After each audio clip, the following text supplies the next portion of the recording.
In the years leading up to the Wardha session, a diverse array of opinions were voiced concerning Indian support for British war efforts.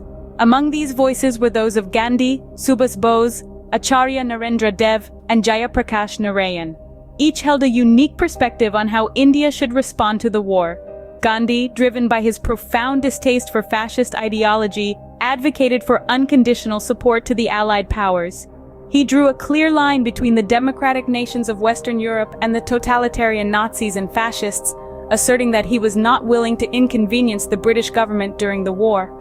On the other end of the spectrum, Bose, Dev, and Narayan, all socialists, held no sympathy for either side in the war. They believed the war was an imperialistic struggle, with both sides vying to protect their colonial possessions and acquire more territories. Their stance was that the nationalists should support neither side.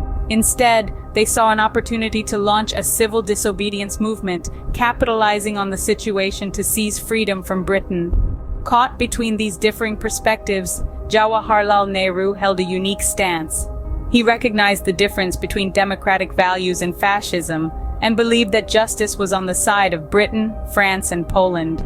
However, he also recognized the imperialistic tendencies of Britain and France, attributing the war to the inherent contradictions of capitalism that had been maturing since the end of World War I. Nehru's proposal was for no Indian participation until India itself was free, with no immediate civil disobedience movement to exploit Britain's difficulties.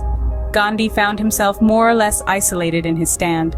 In the end, he decided to align with Nehru's position, which was ultimately adopted by the Congress Working Committee at the Wardha session. The key decisions and outcomes of the Wardha session were encapsulated in the Congress Working Committee's resolution. It condemned fascist aggression and declared that India could not be party to a war supposedly fought for democratic freedom, while that freedom was being denied to India. It further demanded that if Britain was indeed fighting for democracy and freedom, it should demonstrate this by ending imperialism in its colonies and establishing full democracy in India.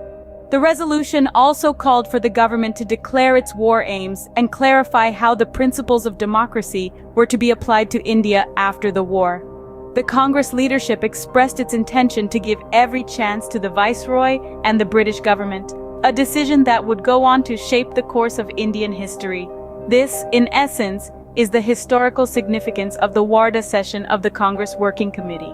The discussions, decisions, and outcomes of this meeting would play a vital role in the trajectory of India's struggle for independence.